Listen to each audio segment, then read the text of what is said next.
Welcome to the forest, and welcome to another summer search for God.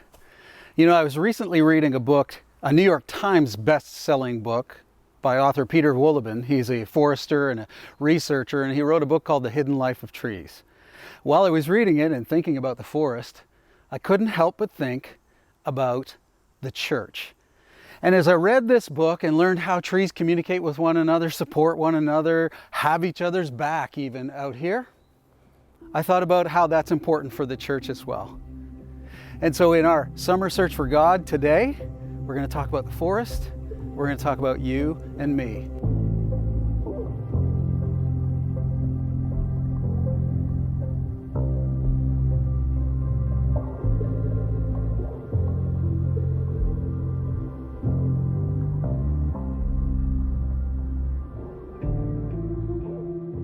You know, God has given us so many great gifts, probably too many to name.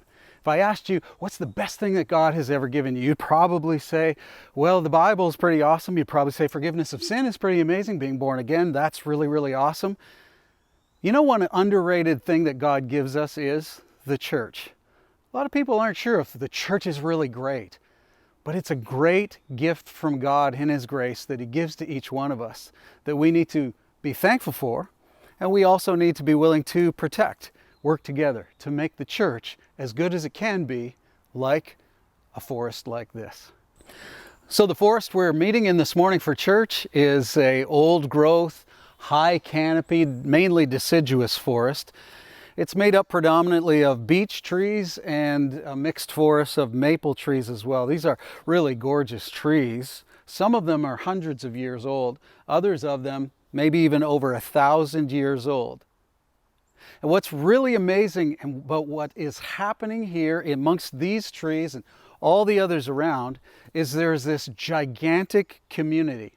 These trees, according to researchers, are all in communication with one another. So much more than that, they're actually interconnected with one another. They're supporting one another. They're helping one another. They're looking out for one another. They're passing information back and forth to one another. They're passing even nutrients back and forth to one another. It's really quite amazing how they nurture, how they take care of, how they defend, how they support is really a beautiful thing. And of course, when you hear that, you may be amazed or you may not even believe it. You might think, well, that sounds a little bit like Lord of the Rings or something like that. But researchers say it's actually true. Forests like this eventually become one large organism altogether, working and functioning and helping each other out. Listen, while I was reading that research, I couldn't help but think of the church. I couldn't help but think of you and me. I couldn't help but think of our congregation and who we are supposed to be. Aren't some of those words that I already said about what the trees are doing with one another, don't they apply to the church?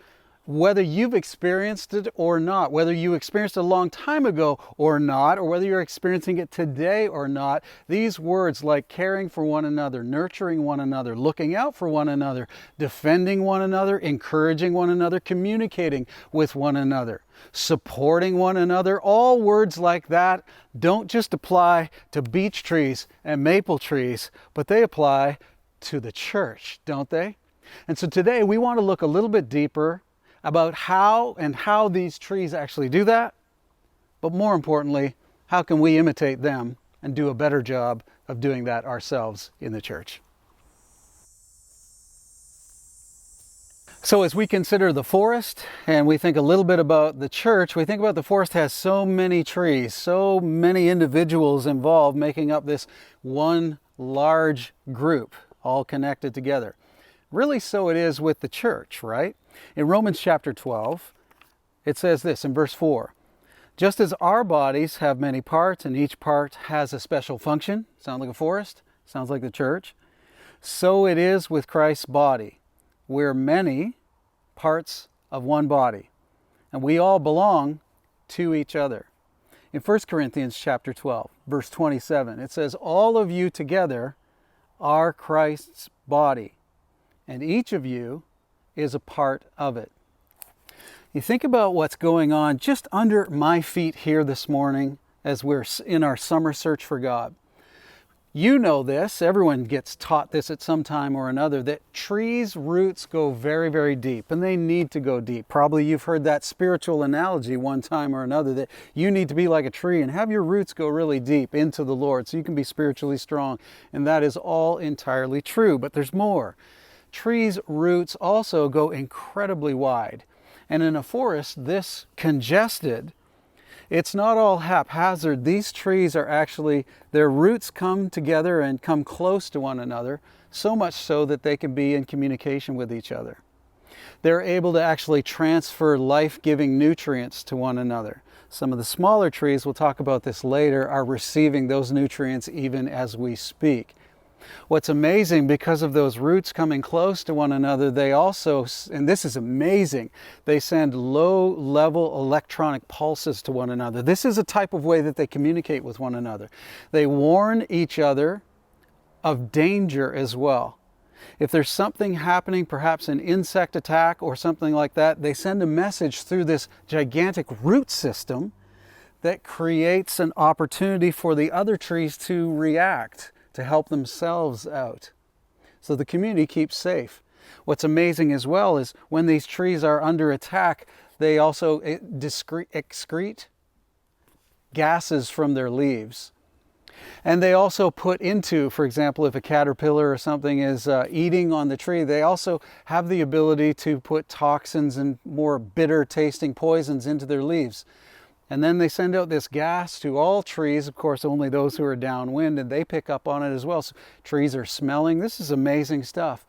And then there's something really astonishing that researchers have found. In the ground, everywhere, there is a fungal network, especially around the roots of the trees. And they say that in about a teaspoon of dirt, so I've got just picked up some dirt here, in about a teaspoon of dirt, there is the equivalent of just about a mile. I just find that hard to believe. Or let's just call it a kilometer because we're in Canada, of hypha, which is the filaments that come from fungus. And this massive network of fungus is everywhere around the roots of the trees, and the trees use that, and the fungus use the trees to set up this huge network of communication.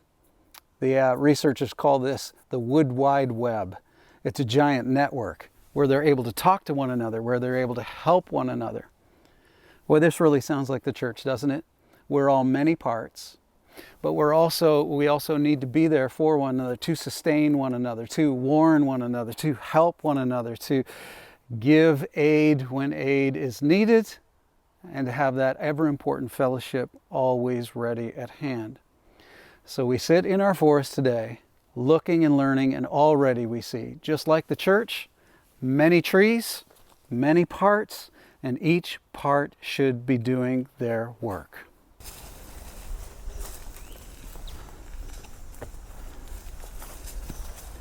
So what we're seeing is in the forest, the trees really create a complex community, just like the church. To have a forest that's working in conjunction with one another is not an easy thing to do. Honestly, when it comes to trees, they need to be left alone for a long period of time and not disturbed by, well, mainly humans. But eventually, over time, they do start making this connection. It's really amazing. In the church, we're kind of just the opposite. We're a complex community, but we don't do well when we're left alone. Our connections actually die off if we're left alone. We need to stay in connection with one another. But an amazing thing about forests is that they create their own climate underneath. If you could look up above me right now, I'm looking at just millions of maple leaves, and they're all making this connection with one another. They reach out from one tree as far as the other branches of another tree, and it creates a type of shade. Certainly, sun does get through, but it actually creates a whole different ecosystem underneath the trees themselves. There's a different humidity here than just a kilometer over that way where there's a field. There's different animals that live in that ecosystem. There's different plants that come up. It's really an amazing thing. But what we create when the church comes together, like the forest, is a new ecosystem where love exists, where people are valued and important, where there doesn't necessarily always have dependency, but interdependency on one another. Reminds me of a scripture, one that you probably know well in 1 Corinthians in chapter 13. So if I could speak in all the languages of the earth and of angels, but I don't have love, I'm only a noisy gong or a clanging cymbal. And if I've got the gift of prophecy and understand all of God's secret plans and possess all knowledge, and if I have such faith that can move mountains, but I don't love others, I would be nothing. If I gave everything I have to the poor and sacrificed my body, I could boast about it, but if I didn't love others, I would have gained nothing. And here it is. Here's the ecosystem that happens in and under the church. Love is patient. Love is kind. It is not jealous or boastful or proud or rude. It doesn't demand its own way. It's not irritable. It keeps no record of wrongs. It doesn't rejoice about injustices, but it rejoices whenever the truth wins out. Love never gives up, never loses faith. It's always hopeful, and it endures through every circumstance. The ecosystem that the forest creates is a new kind of humidity when the rest of the world is dry. A place where animals and flora and fauna can survive and thrive because of what the forest allows beneath it. What happens in the church is we create a new ecosystem as well. The ecosystem of love, respect, equality, being there for one another, nurturing one another. These are different. So listen, when someone in the world says, hey, you're only in that church because of it creates this nice place for you, look at them and say, yeah, seriously, of course I am. Who wouldn't want to be with like-minded people? Who wouldn't want to be connected with people who are respecting and following God? Who wouldn't want to be with people who apply 1 Corinthians 13? If they do all the other things, but they don't implement love, they're just wasting their time. Under the canopy of the church, that's one of the most important things. So in every forest everywhere, the trees come under attack. Earlier this spring, there was an infestation of LDD caterpillars and moths, and they ate a lot of the leaves and really did what we thought was a great deal of damage to those trees, but the trees managed to ward them off, and they've bounced back, and the leaves really look wonderful, and the trees are doing good. Usually the biggest problem in most forests are humans and what humans do. We cause great deal of damage to forests because the way we view these trees is that they are here for our consumption. They're here for us to use. Well, I'm not going to make a big lecture about forests and trees and the ecology right now, but I am going to use that analogy to talk about our church and to talk about you and me. So I want to read this scripture and remind you, even before I read it, any forests that are viewed entirely by us as a resource for me to consume, we're not really understanding what that forest is really all about. And any church that is viewed by me or you as a resource that I consume, a resource that I get to use to my benefit and to my glory, ultimately it destroys that church too. In Hebrews chapter 10, in verse 24, it tells us a way we should think about the church and each other. Let us think of the ways to motivate one another to acts of love and good works. And let us not neglect our meetings together, as some people do, but encourage one another, especially now that the day of His return is drawing near. The forest is not just a resource for us to use. It's a whole thing unto itself. And the church, not just a resource for me and you to consume to make us happy or to give us power, to massage our ego or for our personal entertainment. No, the church is much more than that. It is the body of Jesus Christ. It is made up of me and you to bring glory never to ourselves, always to the Lord.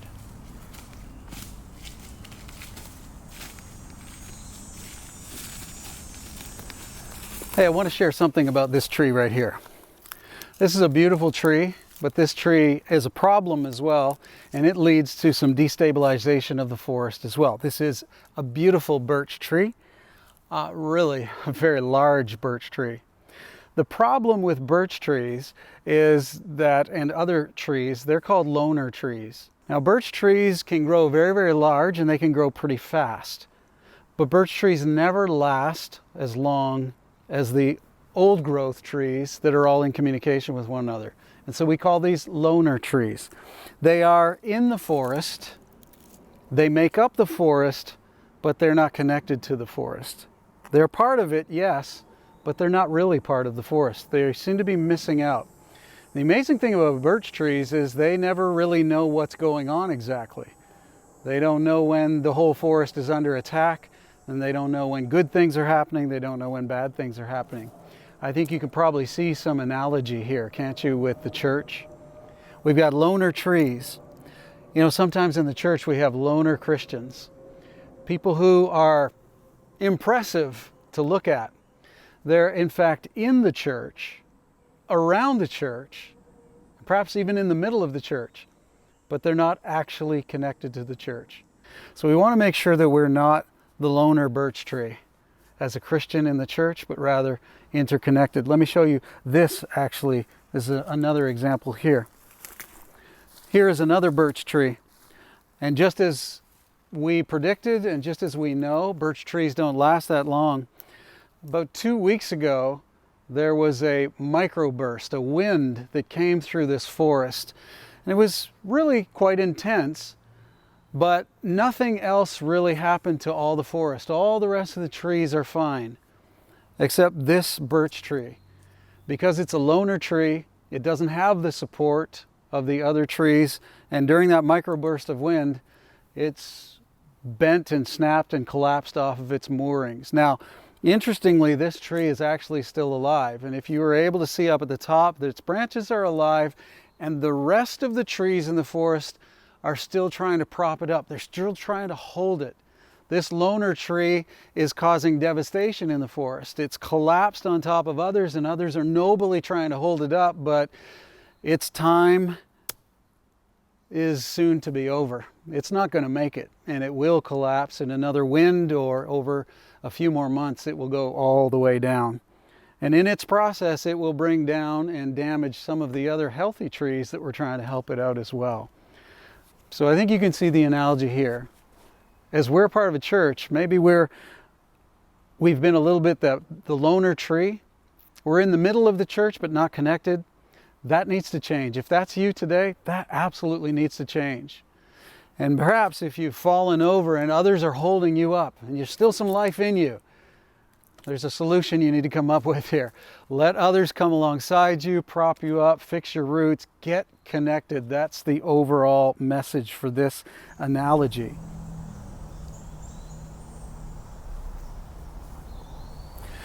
So another thing that destabilizes any forest is trees that have division in them. And division is a really dangerous thing. You can see this tree behind me. It's actually a beautiful tree, but it has experienced division in it. At some point in this tree's life, there was a split at the very important base of the tree.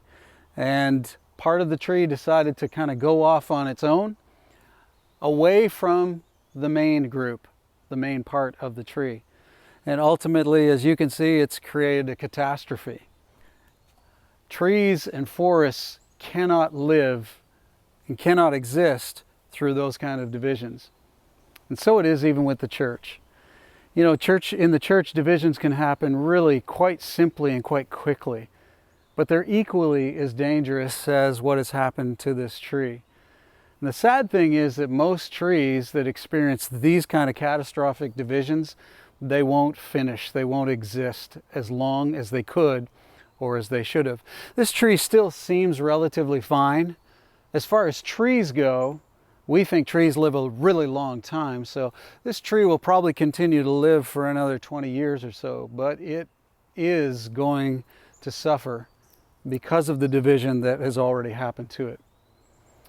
In the church, sometimes we have divisions. And usually when they happen, mark my words, they happen because they sound like good ideas. Someone will come up with an idea somewhere that we've got a better way to go and a better way to grow. We've got a faster way to grow. Or this is like we used to do, so let's go back to that. And it causes some kind of fissure, some kind of division in the church. And it always sounds good. Maybe let's grow more towards the light. This is the way we're going to be more like Jesus. But by virtue of the fact that it's a division, it's problematic. And it brings catastrophic harm to the church, like it brings catastrophic harm to this tree. Romans chapter 16, verse 17. And now I make one more appeal, my dear brothers and sisters. Watch out for people who cause divisions and upset people's faith by teaching things contrary to what you have been taught. Stay away from them. Divisions can devastate a forest. Divisions can devastate the church. And as a forest together, God's church together, we've got to be wary. And we've got to take the advice that we're given in the scriptures. To even be willing to stay away from those that are saying, let's go off in this direction. Let's build this way. Now we stay together. We stay what's best for the community, what's best for the whole forest. That's God's plan. So if there's ways that the church and the forest can get destabilized, there's ways as well that we can be stronger and better. And this is a really, really great example. Beside me here is a parent tree. This is a beautiful beech tree. There's a number of great looking beech trees around here. This is a parent tree, and it is probably well over 500 years old. It's lived a wonderful long life and is still going strong.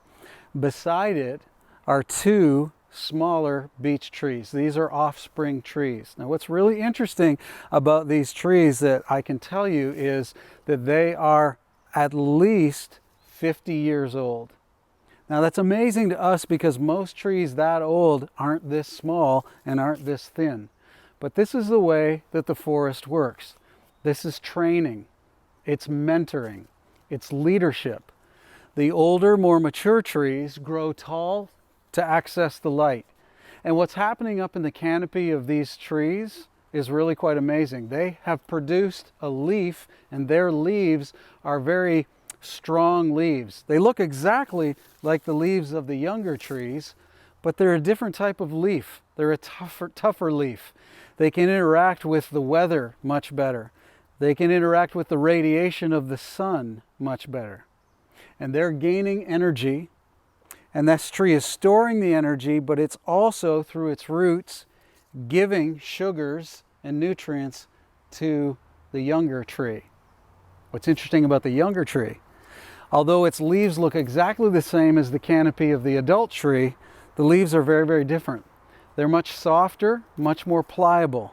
The reason is they have to work a little bit harder to photosynthesize, and they have to be a little bit more malleable to be able to get the sun's rays, because their sun doesn't get in here that much. But that's okay.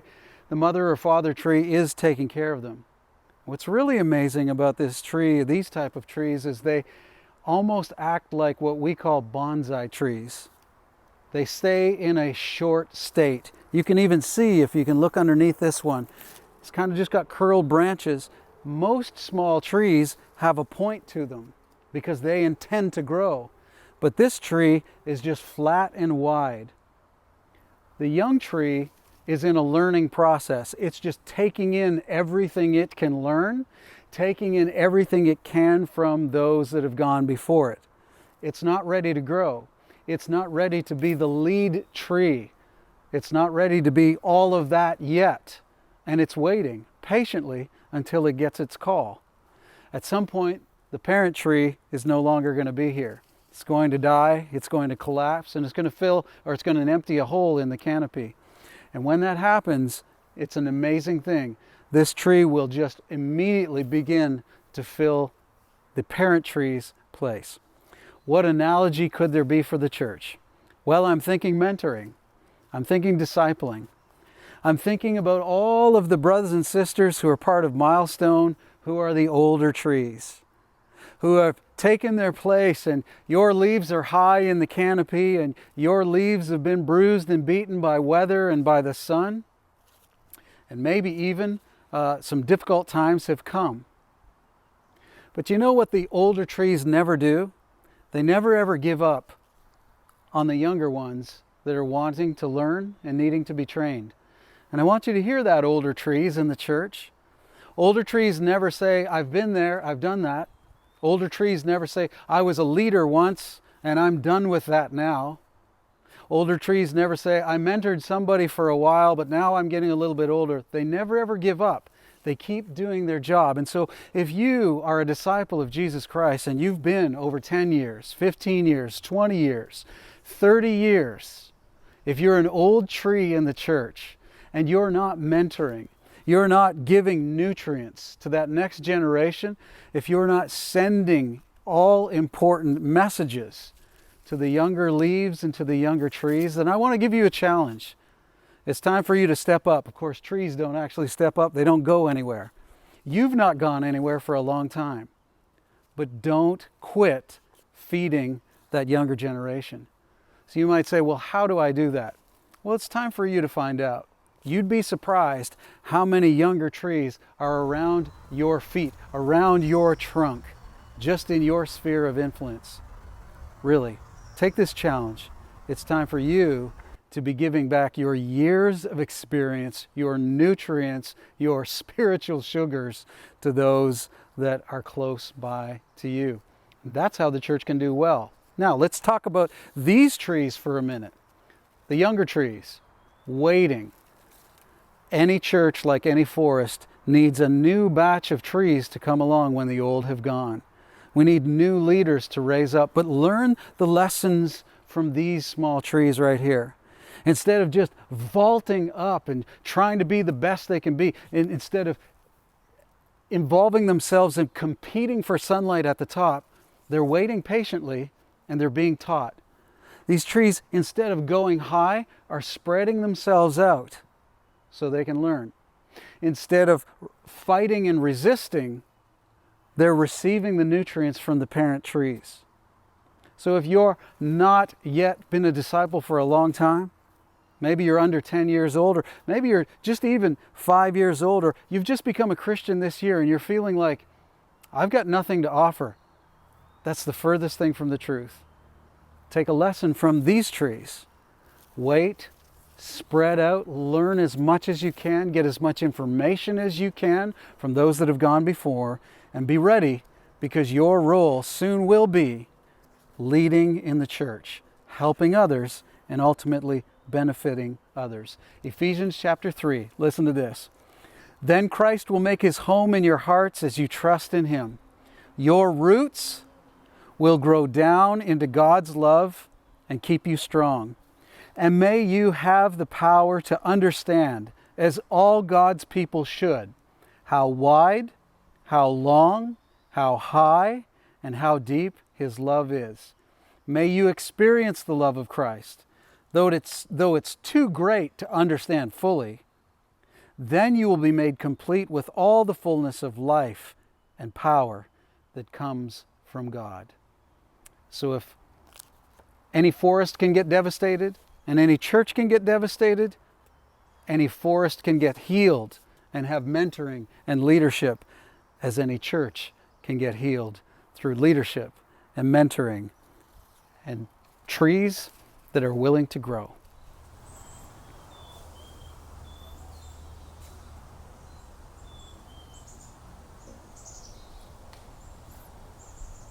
So thanks for joining me in the forest, and thanks for joining this episode of A Summer Search for God. And thanks especially for seeing the analogy between a forest and the church. As we conclude, it's so very vitally important for us not to miss the importance of God's church. It's a gift to all of us. We should never take it for granted. and we should do everything we can to make sure we're involved in it and unified with those that are in the forest of the church. A couple scriptures for us as we end. Ephesians chapter 2 and verse 19. Consequently, you are no longer foreigners or strangers, but fellow citizens with God's people and also members of his household, built on the foundation of the apostles and the prophets, with Christ Jesus himself as the chief cornerstone. In him the whole building, the whole forest, is joining together and rises to become a holy temple in the Lord. And in him you too are being built together to become a dwelling in which God lives by his Spirit. And then one that we love in the church so much, Acts chapter 2 in verse 44. All the believers were together, and they had everything in common. They sold property and possessions to give to anyone who had need every day. They continued to meet together in the temple courts. They broke bread in their homes and ate together with glad and sincere hearts, praising God and enjoying the favor of all the people. And the Lord added to their number daily those who were being saved. As we stand in the forest, as we end in the forest, let us remember that these trees are a lot like us, God's church. They're together. They're communicating, they're committed, they're nurturing one another, they're protecting one another, and they will stand by each other. And when one falls, they'll mourn, and the next generation will take their place. It's God's plan for the forest. It's God's plan for our church.